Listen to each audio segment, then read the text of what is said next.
हम खबर आपको यह देने जा रहे हैं दोस्तों कि कुवैत के एयर बेस पर ईरानी ड्रोन हमले में 15 अमेरिकी फौजी जख्मी हो गए हैं। जो शुरुआती जानकारी है उसके मुताबिक यह है कि वो जख्मी हुए हैं। कम से कम 15 अमेरिकी फौजी रात के वक्त होने वाले एक ड्रोन हमले में जख्मी हो गए हैं, जिसका निशाना कुवैत में वाक़या अली अस्सालम एयर बेस था। यह हमला भी IRGC की तरफ से किया गया था। दोस्तों, आप देख रहे हैं न्यूज़ 18 का सोशल मीडिया प्लेटफॉर्म। मैं हूं आपका मेजबान विसाल आजम। अमरीकी हुक्काम के मुताबिक यह वाकया वाशिंगटन और तेहरान के दरमियान जारी कशीदगी में एक नुमाया इजाफा जाहिर करता है। यह हमला अंधेरे की आड़ में किया गया और ख्याल किया जाता है कि इसमें ईरान के मुतअद्दिद बगैर पायलट तैयारे, यानी बहुत सारे ऐसे वहां पर विमान जो जेट्स हैं वो थे जिनमें उस वक्त पायलट नहीं थे, और ये ड्रोन इस्तेमाल किए गए हैं जिन्होंने बेस के अहम हिस्सों को निशाना बनाया है, जिनमें लॉजिस्टिक्स और ऑपरेशनल इलाके शामिल हैं जहां अमरीकी अफवाज तैनात हैं। बेस पर नस्ब फजाई दिफाई निजाम यानी जो डिफेंस सिस्टम है, उन्होंने कई आने वाले ड्रोन्स को मार गिराया, जिससे बड़े पैमाने पर नुकसान और जानी जिया को रोका जा सका। तो हम कुछ ड्रोन दिफाई निजाम को चकमा देने में कामयाब हो गए, जिसके नतीजे में जमीन पर मौजूद एहलकार जख्मी हो गए।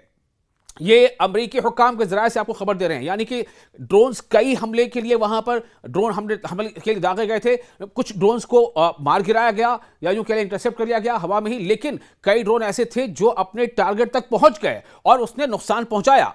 अमरीकी फौजी हुक्काम के मुताबिक ज्यादातर जख्मी फौजियों को मामूली नौयत की चोटें आई हैं, जो उनका कहना है, ये उनका वर्जन है, लेकिन यह खबर है कि वो जख्मी हुए और इब्तदाई तिब्बी इमदाद के बाद वो दोबारा ड्यूटी पर वापस भी आ चुके हैं, ऐसा उनका कहना था। लेकिन ईरान बार बार यह एहसास दिला रहा है कि अमेरिका का कोई भी एयरबेस जो खलीजी ममालिक में किसी भी मुल्क में हो, चाहे UAE में हो, चाहे सऊदी अरब में हो, चाहे बहरेन में हो, चाहे कतर में हो, चाहे वो जॉर्डन में हो या चाहे कुवैत में हो, हर जगह पर वो हिट कर सकता है और उसने करके दिखा दिया। जो खबरें अभी आ रही हैं, जो इस बेस पर हमला किया गया उसमें कुछ फौजी अब भी जेर निगरानी है, यानी कि कुछ फौजी जो जख्मी थे उन्हें ड्यूटी पर वापस लाया गया है, जैसा कि फौजी हुक्काम का कहना है, अमरीकी फौजी हुक्काम का। लेकिन कुछ अभी भी ऑब्जर्वेशन में, यानी कि उनको गहरी चोट आई है, तहम उनकी हालत मुस्तकम बताई जा रही है। अली अस्सालम एयरबेस खलीजी खित्ते में, यानी खाड़ी के इस पूरे एरिया में अमरीकी फजाइया के ऑपरेशंस का एक अहम मरकज है। अमरीकी फिजाइया यानी कि अमरीकी एयरफोर्स, जहां हालिया दिनों में अमरीका और ईरान के दरमियान बढ़ती हुई कशीदगी के बायस हाई अलर्ट जारी था। यह बेस निगरानी, फिजाई नक्ल हरकत और इलाकाई ताकत के इजहार में अहम किरदार अदा करता है। अमरीकी सेंटकॉम, यानी जिसे शॉर्ट पे सेंटकॉम कहा जाता है, दरअसल ये पूरा नाम है अमरीकी सेंट्रल कमांड।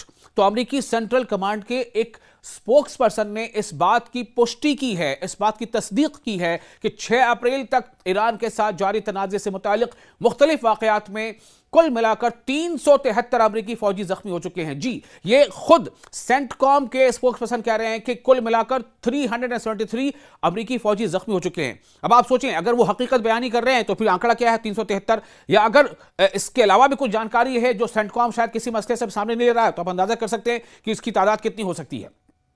इन जख्मियों की वजह से, इन जख्मियों की जो वजह है वो ड्रोन और मिसाइल हमले हैं, बिलवास्ता फायरिंग और मशरिक़ वस्ता यानी मिडिल ईस्ट के मुख्तलिफ इलाकों में दीगर दुश्मनाना कार्रवाइयां हैं। अगरचे ईरानी हुक्काम ने इस ताज़ा हमले की बाज़ाब्ता जिम्मेदारी कबूल नहीं की है, ताहम अमरीकी दिफाई ज़राया ने इंटेलिजेंस रिपोर्ट्स और इस्तेमाल होने वाले ड्रोन सिस्टम्स की पेचीदगी की बुनियाद पर इसका जिम्मेदार तेहरान के हिमायत याफ्ता अनासिर को ठहराया है। यह वाक़या हालिया हफ्तों में इराक, शाम यानी सीरिया, खलीजी खित्ते में अमरीकी ठिकानों पर होने वाले ऐसे ही हमलों के सिलसिले का हिस्सा है।